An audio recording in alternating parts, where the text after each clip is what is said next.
Hello guys, मेरो नाम रुपेश पण्डित। आज म कहाँ चाहिँ यमाहाको एमटी बाइक आएको रहेछ। यसमा चाहिँ हामीले यो इन्स्टल गर्नेवाला छौँ मोटरसाइकल अलार्म सिस्टम। तपाईँ हेर्न सक्नुहुन्छ, मोटरसाइकल अलार्म सिस्टम चाहिँ एड गर्नेवाला छौँ।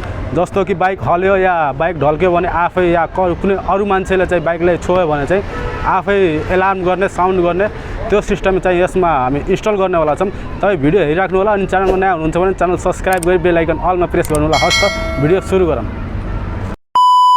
सो गाइज, बक्स चाहिँ यो हो हैन। अब यसको चाहिँ हामी ओपन गर्छौँ। यसमा के आउँदो रहेछ भन्दाखेरि, सो गाइज हामीले पहिला यो एउटा तार देखियो, जेक भएको तार, जसमा धेरै तारहरू छन्। यो तार कहाँ कहाँ लाग्नेवाला छ त्यो पनि तपाईँहरूले म बताउनेवाला छौँ पुरै डिटेलमा। अनि त्यसपछि चाहिँ यो चाबी, हामी दुईवटा हामीलाई रिमोट सिस्टम मिल्छ। जस्तोमा एउटामा चाबी हुन्छ, एउटामा चाबी चाहिँ हुँदैन, चाबी ढुन्ड्याउने की हुन्छ। अनि यो दुईवटा रिमोट भयो। अनि यो भनेको चाहिँ हाम्रो यो स्पिकर यसैले कराउने हो। अनि त्यसले सबैले यो कन्ट्रोल गर्ने चाहिँ कन्ट्रोल सिस्टम यो भयो। यसले पिस्यु भन्छ हैन। हस्, तपाईँहरूलाई चाहिँ फिटिङ कसरी गर्ने त्यो तपाईँहरूलाई म बताउनेवाला छौँ। सबभन्दा पहिला हामी चाहिँ बाइकलाई ओपन गर्छौँ। अनि त्यसपछि कुन तार कहाँ लाग्छ त्यो पनि तपाईँहरूलाई डिटेलमा सम्झाएर अनि बताउनेवाला छौँ। हस् त।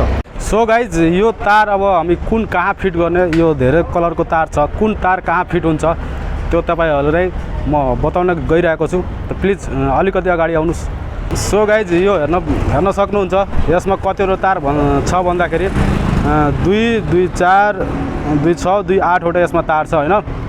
अनि कुन तार कहाँ लाग्छ भन्दाखेरि म तपाईँहरूले बताइदिन्छु। सबभन्दा यो जुन कालो र रातो हेर्नुभएको छ, यो कालो रातो डाइरेक्ट ब्याट्रीमा जान्छ, एउटा माइनस र एउटा प्लस। यो दुईवटा हाम्रो तार छुट्यो हैन। अनि त्यसपछि दुईवटा यो तपाईँले पहिलो कलरको तार हेर्नुभएको होला, यो तार चाहिँ हाम्रो दुईवटा साइड लाइटमा लाग्छ, डाइरेक्ट दुईवटा साइड लाइटमा जोडिदिनु हो। अनि त्यसपछि चाहिँ यो दुईवटा तार भयो, यो दुईवटा तारमा चाहिँ यो हरियो कलरको तार चाहिँ हाम्रो सेल्फमा लाग्छ। अनि यो तार चाहिँ हाम्रो ब्रेक स्विचमा जान्छ हैन। अनि त्यसपछि चाहिँ यो येलो एउटा तार बच्यो, यो येलो तार डाइरेक्ट हामी पिकअप कोइलमा जोडिदिनु हो। अनि यो चाहिँ जुन तार छ यो फोकटमा आएको हुन्छ, यसको केही काम हुँदैन। हस् त, त्यसलाई पुरै फिटिङ गर्छु अनि तपाईँले फिटिङ गरेर हेराउँछु।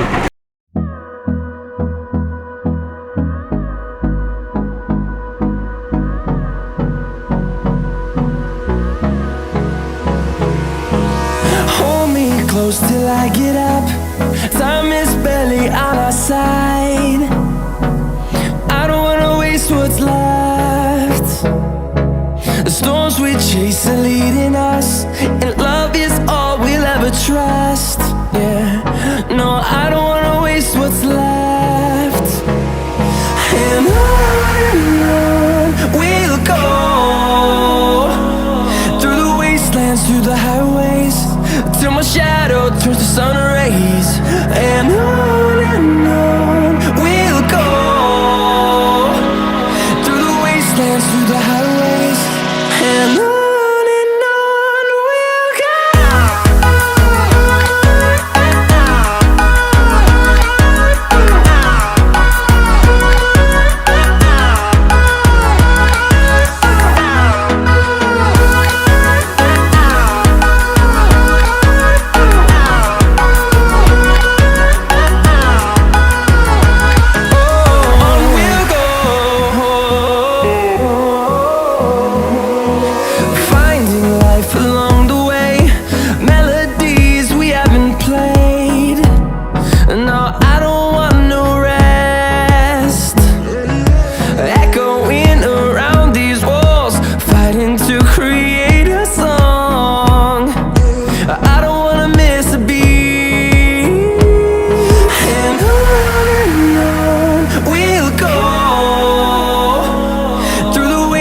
Through the highways, till my shadow turns to sun rays. And on we'll go, through the wastelands, through the highways, and on. So guys, अहिले चाहिँ हामी यो फिटिङ चाहिँ गरिसक्या हो। तपाईँले एकचोटि हेराइदिन चाहन्छु। सल्लक आउनुहोस् त। म बताइदिन चाहन्छु, पहिला जुन मैले तरिका बताएको थियो त्यो तरिकाले चाहिँ हुँदैन। मैले अर्को फेरि तरिका अपनाएँ। यमाहा बाइकमा चाहिँ त्यस्तो तरिकाले हुँदैन, एउटा कटआउट चाहिँ हाल्नुपर्ने रहेछ। त्यो कसरी फिट गर्ने त्यो पनि तपाईँलाई बताइदिन चाहन्छु। सो सबभन्दा पहिला यो जुन हाम्रो 8वटा तार छ त्यो कहाँ लागेको छ भन्दाखेरि म तपाईँले बताउन पालो पालो गइरहेको छु।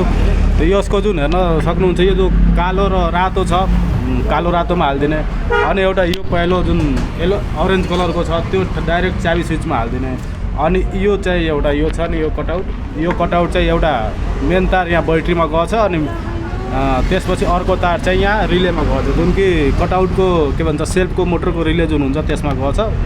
अनि त्यसपछि यो जुन हाम्रो निलो तार छ नि यो निलो तार चाहिँ हाम्रो यहाँ आएको रहेछ कटआउटमा, अनि त्यसपछि यहाँबाट एउटा कालो तार चाहिँ न्युट्रलको बत्तीमा चाहिँ यहाँ चाहिँ न्युट्रलको फेजमा चाहिँ गएको रहेछ। अनि यति नै हो, अब भइसक्यो।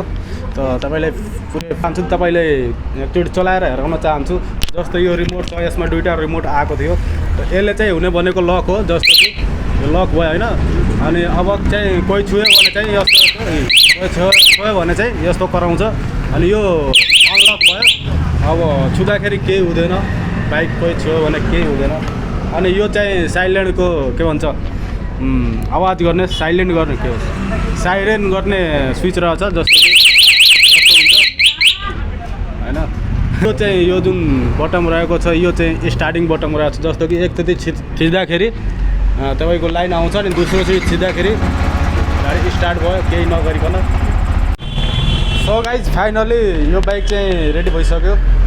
यसमा तपाईँले चाबी निकालेर बताइदिन्छु। यो चाबी अहिले हामी थुच्यो बाहिर निकालिदियो, यही राखिदिन्छु। अब हाम्रो बाइक स्टार्ट भनेको यसले हुन्छ, जस्तो कि यसलाई पहिला अनलक गऱ्यो, अनि त्यसपछि यसलाई एकचोटि थिच्यो, अनि हेर्नु गाडी स्टार्ट भयो। तो गाइज हेर्नुभयो कस्तो स्टार्ट भइरहेको छ। यदि तपाईँ पनि बिना चाबीको बाइक स्टार्ट गर्न चाहनुहुन्छ, यस्तो चिज तपाईँ हाल्न खोज्नुहुन्छ भने मेरो लोकेसनमा आउनु होला। मेरो लोकेसन डिस्क्रिप्सनमा पनि छ, अनि मेरो नम्बर कहीँ साइडमा आएको होला। हस् त, थ्याङ्क यू।